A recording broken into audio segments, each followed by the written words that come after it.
Hi everyone, Mark here from Yala again, just with another update for you. This week we're going to be tackling two of the kind of more important questions when it comes to interview, and the more difficult ones I would say, which is the strength question and the weakness question.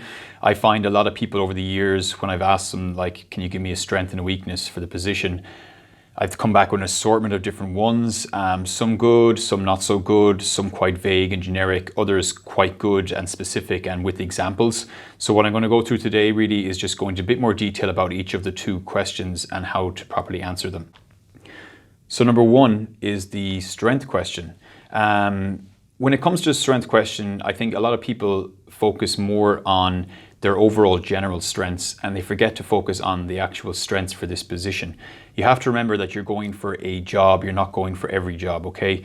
A lot of people fall down into the category of like, oh, you know, I'm a great communicator, a great team player, which look, at the end of the day, if you've got a very good example to back it up with, that is not a bad answer to a question.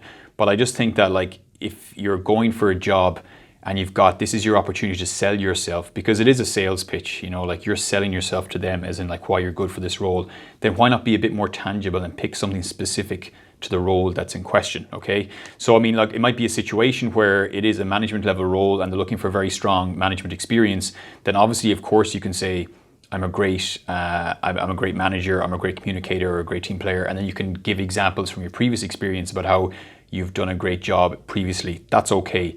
I would think though, what you could do is use the job spec as a kind of guideline to go through what is suitable for role and what is not so suitable, like, you know, because all the skill sets they're looking for are in that job spec.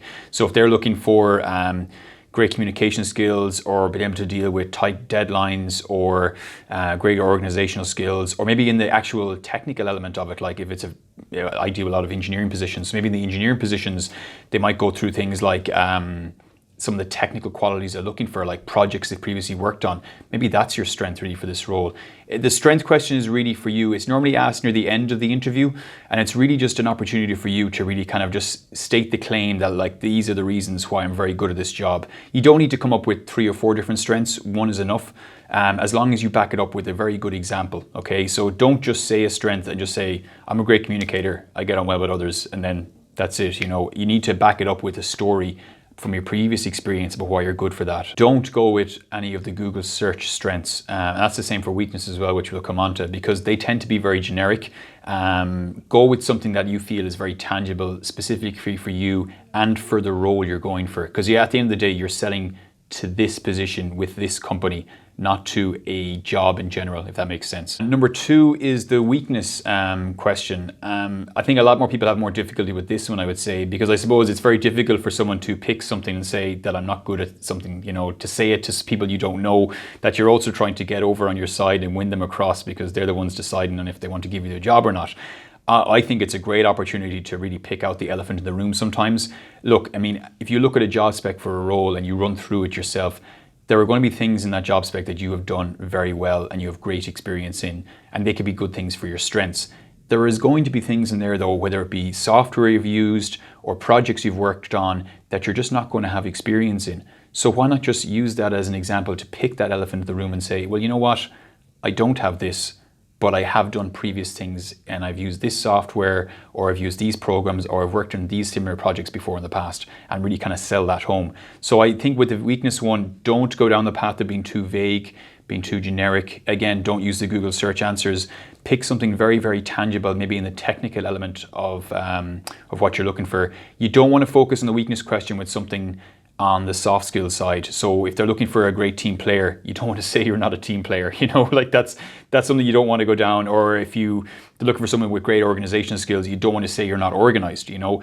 It's better to pick a weakness that's an actual technical weakness, because that's something that can be learned. It's a learned trait, you know. You can always say, I'm bad in this, but I've learned before with previous software or on previous projects, and I can learn again. That's no problem. So always focus on something very tangible.